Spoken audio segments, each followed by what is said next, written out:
म्हणाले होते की कधी कधी तुझ्या अंगभूत तेजामुळे तुझं कवित्वच जळून जाईल की काय असं मला वाटतं. आज त्यांचे शब्द खरे ठरलेत बघा. आज सहसा स्वातंत्र्यवीर सावरकरांची गीतं असं म्हटल्याबरोबर जेमतेम 2-3 गीतं आमच्या नजरेसमोर येतात, पण एक कवी म्हणून जो त्यांचा प्रवास आहे तो सहसा झटकन आमच्या समोर येत नाही. हे दुर्दैव, दुसरं काही नाही.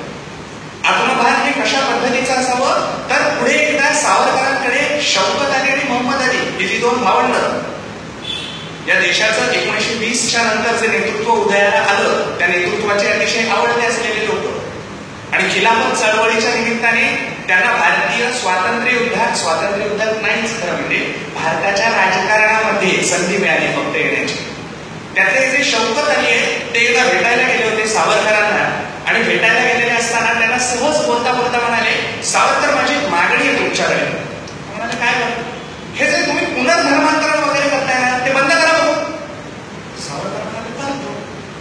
शौकत अली खुश, कारण आपण ज्या पक्षामध्ये आहोत तिथे आवाज चढवला की लोक शांत बसतात हे माहिती आहे ना. सावरकरही त्यातलेच निघाले असं त्यांना वाटलं. अजून चिव चढला. मग कधी बंद करताय ते सांगा. सावरकर हसले आणि म्हणाले, तुम्ही पाठवा पाठवीचे प्रकार बंद केलेत ना की लगेच बंद करतो. तुम्ही पाठवा पाठवी करताय याच्याकरता आम्हाला पुनर्धर्मांतरण करावं लागतंय ना. तुम्ही मूळ हेतूवरती कार्य करा, आम्ही थांबवायला तयार आहोत. सरफेडल्या म्हणा फक्त करू काही शकत नव्हता. अशा परिस्थितीमध्ये म्हणाला चला येतो असं म्हणून निघाले. बरं, जाताना दारापर्यंत जाण्याची पद्धत असते आपल्याकडे नाही, मुंबईत पुण्यात फारशी नाही. बाहेर गेला अन्य ठिकाणी बाहेर गावामध्ये आजही आहे.